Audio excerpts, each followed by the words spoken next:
Kisah Nabi Nuh alaihi salam. Umat Islam mengenal adanya 25 nabi dan rasul. Salah satunya yaitu Nabi Nuh alaihi salam. Nabi Nuh merupakan nabi yang ketiga setelah Nabi Adam dan Nabi Idris. Menilik dari kitab Ibnu Katsir tentang kisah para nabi, Nabi Nuh merupakan keturunan Nabi Adam yang ke-9. Sehingga jarak antara masa Nabi Adam dengan Nabi Nuh menurut riwayat sahih ahli sejarah Islam adalah 10 abad lamanya. Banyak kisah Nabi Nuh yang dapat diceritakan. Salah satunya adalah kisah tentang Bahtera Nuh yang merupakan kapal terbesar dan pertama yang dibuat oleh manusia. Bahtera Nuh merupakan salah satu bukti mukjizat Allah Subhanahu wa Ta'ala yang diturunkan kepada Nabi Nuh dan pengikutnya ketika terjadi malapetaka dahsyat yang menghancurkan dunia beserta isinya kecuali umat Nabi Nuh yang taat. Ketika itu, kaum Nuh merupakan kaum yang sangat tercela dan menyimpang dari jalan Allah Subhanahu wa Ta'ala. Pada mulanya, umat manusia selalu menaati para nabi sebelumnya yaitu Adam dan Idris. Akan tetapi ketika masa Nabi Nuh, kaumnya kembali berbuat ingkar dengan meniru orang-orang terdahulu menganggap bahwa patung adalah Tuhan kemudian menyembah patung-patung yang dianggap sebagai Tuhan mereka. Patung-patung tersebut sebenarnya merupakan representasi orang-orang saleh yang menjadi pewaris Nabi Idris dalam menyebarkan agama Allah. Akan tetapi kaum Nuh justru salah menilai dan memahami dan menganggap roh Tuhan ada di dalam patung tersebut dan orang-orang saleh penerus Nabi Idris adalah representasi Tuhan.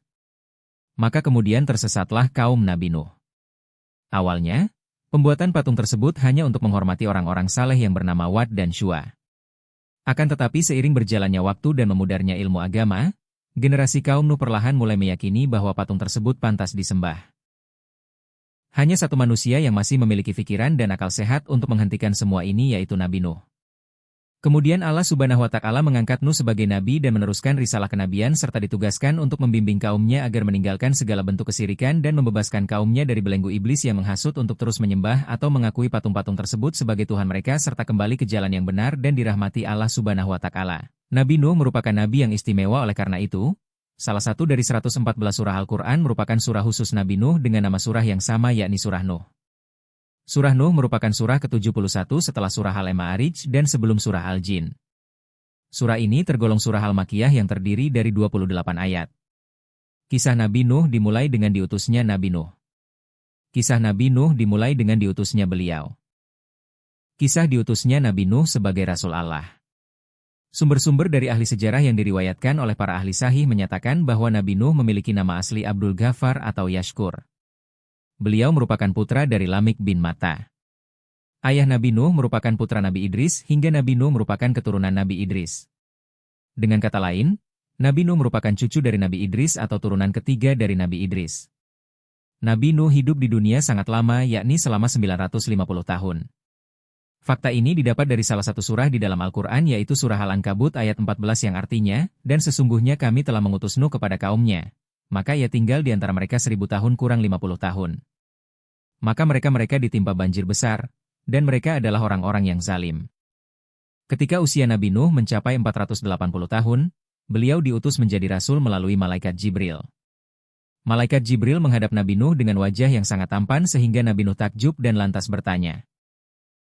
Kemudian malaikat Jibril menjawab bahwa ia adalah utusan Allah yang membawa risalah dan menyatakan bahwa Allah mengutus Nuh untuk umatnya yang membangkang dan zalim. Perintah pengutusan Nuh sebagai nabi tertulis pada Al-Quran surah Nuh ayat pertama yang artinya, sesungguhnya kami telah mengutus Nuh kepada kaumnya. Dengan perintah berilah kaummu peringatan sebelum datang kepadanya azab yang pedih. Ayat ini tidak hanya menyuratkan pengurusan Nabi Nuh, tetapi peringatan kepada kaumnya akan azab Allah yang amat pedih.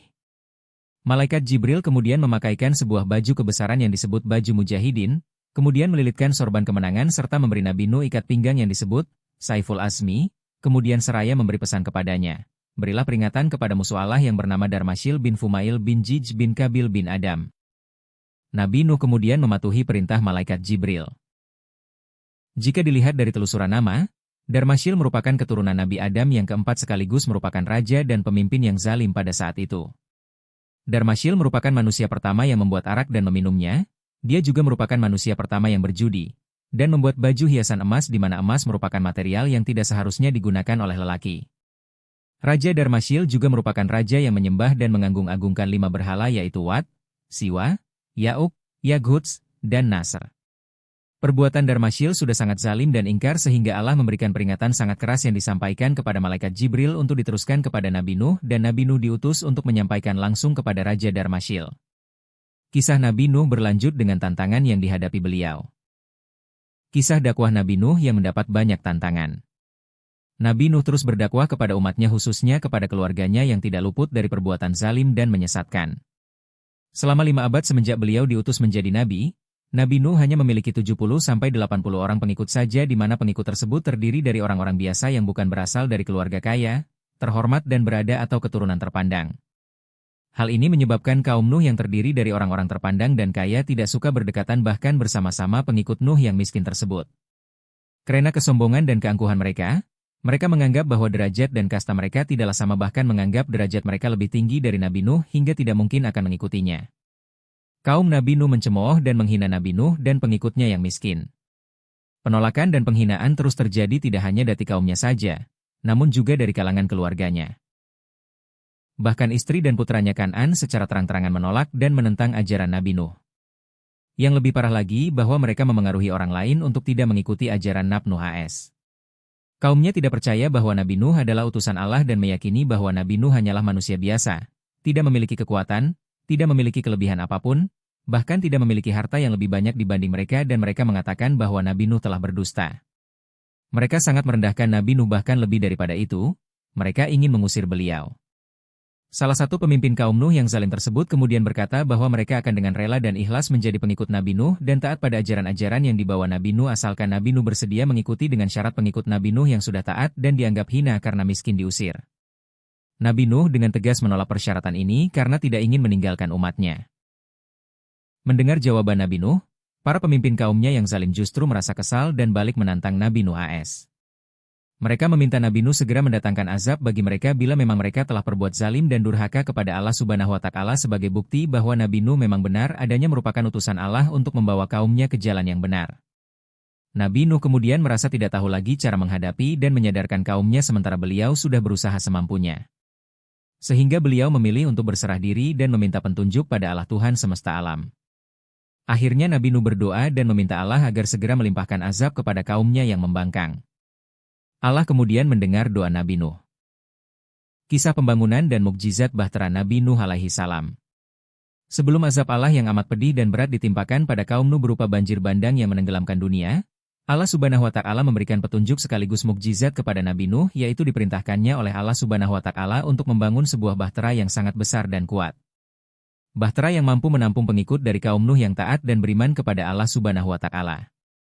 Kisah Nabi Nuh bagian ini memberitahu kita tentang seberapa peduli Allah Subhanahu wa Ta'ala kepada umatnya. Setelah mendapat petunjuk dan perintah, segera Nabi Nuh dan kaumnya yang taat membuat bahtera. Bahtera tersebut terbuat dari kayu jati. Pembuatan bahtera tersebut memerlukan waktu yang cukup lama, yakni sekitar 40 tahun hingga bahtera tersebut dapat digunakan. Selama proses pembuatan bahtera itu pula kesabaran Nabi Nuh terus diuji berupa cemoohan dan hinaan dari kaumnya yang zalim. Kaum Nuh yang zalim menganggap bahwa pekerjaan pembuatan bahtera tersebut merupakan pekerjaan sia-sia dan pekerjaan orang gila. Mereka menganggap tidak ada gunanya membangun bahtera di atas bukit gurun pasir yang tandus. Jangankan banjir, hujan pun tidak ada yang turun. Akan tetapi Nabi Nuh dan pengikutnya terus membangun bahtera tanpa mempedulikan hinaan dan cemoohan kaumnya. Menurut Ibnu Abbas, seorang Taif yang memiliki pengetahuan yang amat luas menyatakan bahwa bahtera Nuh ini memiliki ukuran panjang seluas 1.200 hasta atau sekitar 550 meter dan lebar 600 hasta atau sekitar 275 meter. Bahtera tersebut terdiri dari 3 tingkat, yakni tingkat pertama diperuntukkan khusus untuk hewan-hewan, tingkat kedua untuk pengikut Nabi Nuh, dan tingkat ketiga untuk bangsa burung. Desain bahtera di bagian atasnya ditutup dengan penutup kayu agar seluruh penumpang dan isinya nantinya aman dan selamat ketika Allah melimpahkan azab kepada kaum Nuh yang durhaka kepada Allah Subhanahu wa Ta'ala. Dinding bahtera dibuat sekuat mungkin untuk menahan derasnya air banjir yang akan membinasakan seluruh umat manusia yang zalim dan tidak beriman kepada Allah Subhanahu wa Ta'ala. Kemudian Nabi Nuh juga berdoa dan memohon kepada Allah Subhanahu wa Ta'ala agar nantinya setelah azab diturunkan, Allah tidak membiarkan seorang dari kaum maupun pemimpin yang zalim tersebut selamat dan tetap tinggal di muka bumi. Nabi Nuh tidak ingin nantinya mereka yang selamat akan kembali menyebabkan banyak umat manusia yang tersesat, berbuat maksiat, dan akan lebih zalim lagi. Kemudian setelah bahtera Nuh selesai dibangun, Allah memerintahkan Nabi Nuh untuk bersiap-siap dan mengumpulkan umatnya serta perbekalan selama akan terjadinya banjir. Allah memberikan tanda berupa munculnya air dari dalam tanur atau sebuah oven tradisional di dapur rumah Nabi Nuh.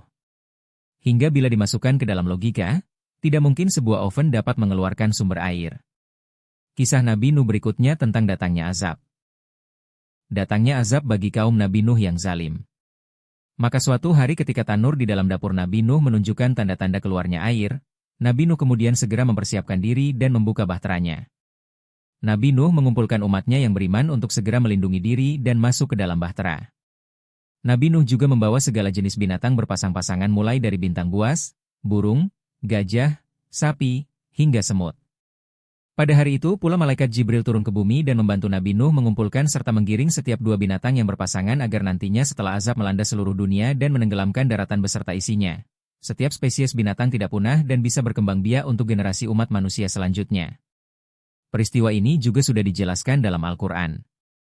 Menurut beberapa riwayat, hewan yang pertama kali dinaikkan adalah sepasang burung kakak tua sedangkan hewan terakhir yang dinaikkan adalah sepasang keledai. Diceritakan pula bahwa di pundak keledai, Iblis ikut bergelantungan agar bisa masuk ke dalam bahtera Nuh dan mengganggu umat Nabi Nuh yang taat agar tidak masuk ke dalam. Peristiwa ini sudah tertulis dalam Al-Quran Surah Hud ayat 40. Istri dan putra Nabi Nuh Kan'an tidak beriman bahkan turut serta mencemooh bahtera Nabi Nuh sehingga mereka tidak ikut menaiki bahtera. Hanya ada sekitar 80 orang mukmin yang masuk ke dalam bahtera. Allah Subhanahu wa Ta'ala dengan kuasanya telah mengatur segalanya sehingga agar hewan ternak tidak dimangsa oleh hewan buas. Allah menurunkan demam kepada hewan buas tersebut hingga naluri buasnya turun. Setelah semua pengikut Nabi Nuh dan hewan-hewan masuk ke dalam bahtera, lalu pintu masuk dan seluruh pintu bahtera ditutup. Dengan kuasa Allah Subhanahu wa Ta'ala, pemilik langit dan bumi, maka turunlah air hujan dari langit dan memerintahkan bumi mengeluarkan air dari berbagai penjuru dan celah-celah bumi. Seluruh celah bumi seolah seperti mata air yang mengeluarkan air dengan sangat deras tanpa hentinya. Air hujan yang sangat deras terjadi dan belum pernah terjadi selama bumi diciptakan termasuk pula sesudahnya sampai sekarang tidak pernah terjadi hujan deras dengan begitu hebatnya. Air lautan kemudian bergejolak dan ombak dahsyat menerpa serta menyapu bumi beserta isinya. Dalam sekejap saja debit air semakin meninggi dan terjadilah air bah yang begitu dahsyatnya yang membanjiri bumi. Seluruh permukaan bumi dipenuhi dengan air sehingga seluruh isinya tenggelam bersama kaum Nuh yang zalim. Bumi tenggelam dalam air sampai permukaan bumi tertinggi untuk pertama kalinya dan tidak pernah terjadi lagi sampai saat ini. Itulah azab berupa bencana yang Allah Subhanahu wa Ta'ala kepada kaum Nabi Nuh yang sudah sangat menyimpang dari jalan Allah dan telah berbuat musyrik kepada Allah Subhanahu wa Ta'ala.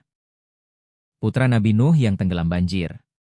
Nabi Nuh dikaruniai 4 orang putra yakni putra tertua bernama Kan'an kemudian yang kedua bernama Yafid, Sem dan Ham. Putra tertua Nabi Nuh merupakan anak yang zalim dan durhaka kepada Nabi Nuh. Dia menyembunyikan rasa benci pada ayahnya sendiri dan mula-mulanya berpura-pura beriman. Bahkan dia dan ibunya yang merupakan istri Nabi Nuh sering menghina dan mencemooh Nabi Nuh. Kisah Nabi Nuh bagian ini cukup sedih untuk dibaca. Ketika Nabi Nuh mengumpulkan seluruh umatnya, beliau teringat akan putra tertuanya yaitu Kan'an. Beliau meminta agar Kan'an naik ke bahtera bersama pengikutnya yang lain. Namun dengan angkuhnya Kan'an menolak dan tetap pada pendiriannya tidak ingin beriman kepada Allah. Oleh karenanya, Kan'an termasuk golongan orang-orang yang merugi dan tidak diselamatkan oleh Allah Subhanahu wa Ta'ala. Ketika air bah sudah mulai meninggi, Nabi Nuh sebagai seorang ayah terus membujuk sang anak agar menaiki bahtera dan berkata, "Hai anakku, naiklah ke kapal ini agar engkau selamat dari azab Allah dan janganlah engkau masuk ke dalam golongan orang kafir." Qiyas Hud 43. Akan tetapi Kan'an justru menganggap bahwa bencana tersebut merupakan peristiwa alam biasa. Kan'an kemudian menjawab, "Aku akan mencari perlindungan ke gunung yang dapat memeliharaku dari air bah," dan dijawab pula oleh Nabi Nuh, "Tidak ada yang melindungi hari ini dari azab Allah selain Allah saja, yang Maha Penyayang." Percakapan Nabi Nuh dan Kan'an tersebut termuat dalam Al-Quran Surah Hud ayat 43. Banjir kemudian semakin meninggi dan Kan'an tetap tidak mau masuk ke dalam kapal dan ingin menyelamatkan diri dengan cara berenang menuju puncak gunung yang belum tersentuh air. Kan'an menganggap bahwa air tidak akan sampai ke puncak gunung tersebut. Namun dugaannya ternyata salah, air banjir bahkan menenggelamkan puncak gunung tertinggi sekalipun. Di sela percakapan antara keduanya, muncullah gelombang besar yang memisahkan antara bahtera Nabi Nuh dengan Kan'an. Seketika Kan'an lenyap dari penglihatan Nabi Nuh. Nabi Nuh berusaha mencari keberadaan putra sulungnya akan tetapi sia-sia. Sebagai seorang ayah dan darah dagingnya, beliau sangat sedih karena putra yang amat disayanginya tenggelam oleh azab Allah. Pada saat Kan'an tenggelam, Nabi Nuh sempat memohon kepada Allah agar putranya diselamatkan karena Nabi Nuh mengingat bahwa Allah telah menjanjikan keselamatan bagi seluruh keluarganya. Nabi Nuh kemudian bertanya-tanya mengapa putranya tidak selamat dari azab tersebut dan Allah menjawab bahwa putranya telah durhaka dan bukan termasuk keluarga yang dijanjikan Allah untuk selamat. Percakapan antara Nabi Nuh dan Allah Subhanahu wa Ta'ala dimuat dalam surah Hud yang artinya, "Ya Tuhanku, sesungguhnya anakku termasuk keluargaku, dan sesungguhnya janji engkau itulah yang benar. Dan engkau adalah hakim yang seadil-adilnya." Quran Surat Hud 45. Kemudian Allah menjawab, "Hai Nuh, sesungguhnya dia bukanlah termasuk keluargamu, yang dijanjikan akan selamat, sesungguhnya perbuatannya, perbuatan yang tidak baik. Sebab itu, janganlah kamu memohon kepadaku sesuatu yang kamu tidak mengetahui, hakikatnya. Sesungguhnya aku memperingatkan kepadamu supaya kamu jangan termasuk orang-orang yang tidak berpengetahuan." Quran Surat Hud 46. Nabi Nuh kemudian menyadari kesalahannya dan segera memohon pengampunan kepada Allah Subhanahu wa Ta'ala. Nabi Nuh kemudian mengikhlaskan kepergian putra dan istrinya yang zalim serta seluruh umatnya yang tidak percaya padanya dan lebih memilih menyembah berhala yang merupakan perbuatan musyrik yang sangat tidak disukai Allah Subhanahu wa Ta'ala. Subhanallah, semoga dosa-dosa mereka diampuni Allah Subhanahu wa Ta'ala. Kisah Nabi Nuh berlanjut dengan selamatnya Bahtera Nuh. Selamatnya Bahtera Nuh beserta seluruh isinya dari azab Allah Subhanahu wa Ta'ala. Sementara Allah menenggelamkan seluruh permukaan bumi dari manusia, pohon, bahkan sampai melebihi puncak gunung, Allah Subhanahu wa Ta'ala memberikan perlindungan dan memelihara Bahtera Nuh yang berlayar selama 150 hari di lautan tanpa batas sampai air banjir reda bersama umat mukmin yang beriman di dalamnya. Kapal terus berlayar hingga kaum Nuh yang zalim tidak tersisa. Setelah seluruh kaum Nuh yang zalim tenggelam, kemudian Allah memerintahkan bumi menghisap seluruh air yang dan memerintahkan langit menghentikan hujan deras yang begitu dahsyat tersebut. Maka surutlah air bah yang telah menenggelamkan bumi dan tidak menyisakan satupun kaum Nuh yang zalim selamat dari satu-satunya bencana terbesar dan berdahsyat yang pernah terjadi di bumi Allah. Setelah air banjir surut, Bahtera Nabi Nuh kemudian terdampar di Gunung Judi. Di sanalah pengikut Nabi Nuh beristirahat dan memulai kehidupan baru yang damai dan bertakwa kepada Allah Subhanahu wa Ta'ala. Banyak perselisihan pendapat yang terjadi mengenai letak Gunung Judi karena beberapa sumber menyatakan bahwa Gunung Judi yang dimaksud berada di Armenia, ada yang mengatakan di Irak atau di Turki. Kisah setelah banjir dan keturunan Nabi Nuh. Setelah Bahtera mendarat, keluarlah Nabi Nuh beserta ketiga putranya yang bertakwa dan seluruh pengikutnya yang berjumlah 80 orang. Kemudian turun juga hewan-hewan yang selamat. Di gunung inilah terjadi kehidupan baru dengan seluruh umat yang taat dan beriman kepada Allah serta jauh dari perbuatan tercela, musyrik, dan durhaka kepada Allah Subhanahu wa Ta'ala. Menurut riwayat, dikisahkan bahwa seluruh pengikut Nabi Nuh yang selamat dalam Bahtera Nuh tersebut akan wafat dan tidak menyisakan keturunan satupun. Hanya putra-putra Nabi Nuh yakni Yafith, Sem, dan Ham yang memiliki keturunan. Hingga didapatkan kesimpulan bahwa seluruh umat manusia di muka bumi sekarang ini merupakan keturunan anak Nabi Nuh yang terbagi menjadi 3 turunan. Yafith melahirkan keturunan bangsa Rum, Romawi, dan kini berkembang pesat menjadi bangsa Eropa.